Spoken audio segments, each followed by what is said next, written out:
This is news from General Motors. General Motors announcing that it will be forming a partnership or working in partnership with Honda to develop and build autonomous vehicles. This is part of Honda announcing that it will invest $2.8 billion in GM subsidiary Cruise Holdings. That will include an initial investment of $750 million and then another $2 billion over the next dozen years. That values GM's Cruise Holdings at about $14.6 billion.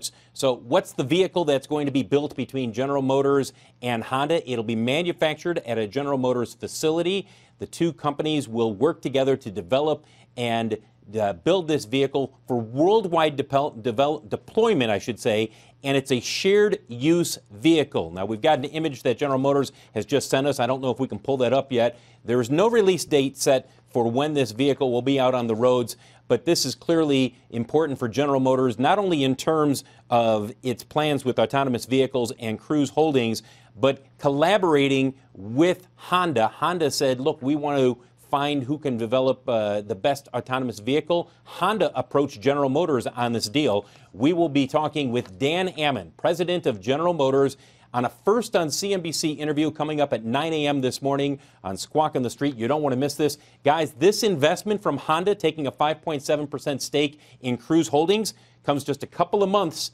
after SoftBank's Vision Fund invested $2.25 billion in Cruise Holdings as well. And again, there you look at shares of General Motors as GM and Honda announcing that they will be working together to develop and build an autonomous vehicle. Guys, back to you. Phil, for anybody listening on the radio, it looks like that stock, GM, up about 4.5% to 5% on this news, at least on the immediate reaction to that. And it got a nice pop.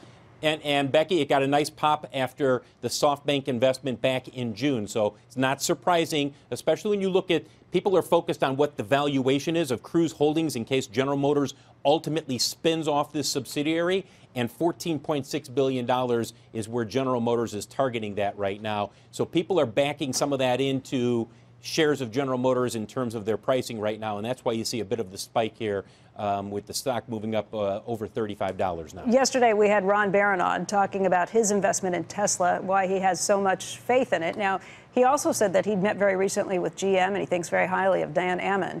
When you start talking about these vehicles for worldwide deployment being shared use vehicles, what does that mean? Is this for a company like an Uber who will be doing this, or is this more for somebody who owns the car, drives it to work, and then the car drives itself off somewhere? That's less likely. You're talking about everything from small package delivery companies, maybe to contractors, entrepreneurs.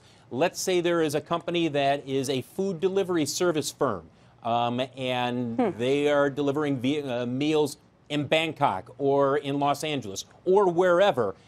It's a multi-use vehicle in the sense that it can be adaptable. That's my sense, based on the wording. I mean, we from call General it autonomous Motors driving, but we assume there's always going to be somebody, at least for the foreseeable future, somebody sitting in the driver's seat. Foreseeable future, foreseeable future. But the whole idea here is that if you have a fleet or if you have some type of a small package delivery firm, you can route these in the future, theoretically, when they are autonomous drive, and make much more efficient use of your fleet. In theory, that's the whole idea here.